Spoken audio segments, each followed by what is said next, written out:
యాక్చువల్‌గా మన తెలుగు ఆడియన్స్ ఎక్కువ ఇలాంటి ఫ్యామిలీ ఆడియన్స్ వచ్చేదానికి లవ్ స్టోరీల కన్నా లేదంటే ఇంకా ఫ్యామిలీ బేస్ ఆడియన్స్ ఎక్కువ థింక్ చేస్తారు. హ్మ్. అంటే చిరంజీవి గారు గాని వీళ్ళందరూ హ్మ్. స్టార్‌డమ్ వచ్చిందంటే డాన్స్‌కి ఎక్కువ, సాంగ్స్ ఎక్కువ ప్రయారిటీ ఇచ్చారు. హ్మ్. భవిష్యత్తులో ఏమైనా అలాంటిది ఉందా? నాలు చూడరేమో సార్ ఇప్పుడింకా. 4 డాన్స్‌లేస్తే చూడరంటారు. ఆ!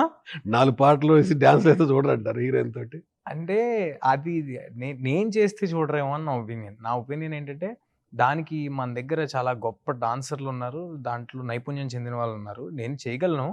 అంటే ఆహ్, వాళ్ళకి ఈక్వలెంట్‌గా చేయగలనా అంటే లేదండి. సో, అంత గొప్ప డాన్సర్‌లున్నప్పుడు ఆ జోన్‌లోకి మనం ఎంటర్ అవ్వకపోవటం కొంచెం తెలివైన విషయం. అనవసరంగా ఆడికెళ్ళకుండా మన జోన్ ఏదైతే ఉందో అంటే మన స్ట్రెంత్ ఏదైతే ఉందో work towards strength is better అని నా ఫీలింగ్. యాహ్! అంటే భవిష్యత్తులో కూడా ఇక అడ్వాంటేజెస్ ఇలాంటి సినిమాలు చేద్దామన్నా? లేదండి.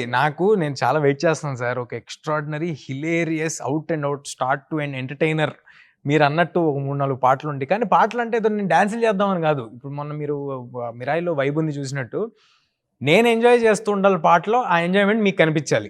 మీరు కూడా ఎంజాయ్ చేసేలాగా ఉండాలి. అంతేగాని అదేదో దాన్నేమంటారు? నా స్కిల్ చూపించుకోవడానికి చేసే డాన్స్ లాగా ఉండకూడదు అనేది ఒకటి నమ్ముతా నేను. నేను చేసేటప్పుడు.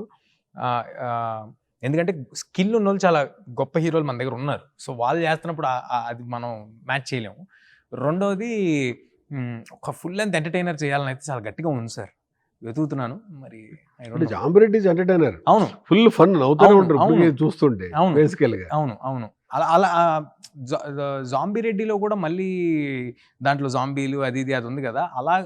అలానే కాకుండా ఒక రెగ్యులర్ సెటప్‌లో ఉండే ఒక ఫుల్ లెంగ్త్ ఎంటర్‌టైనర్ ఏదైనా దొరుకుద్దా అని చూస్తున్నా. యాహ్!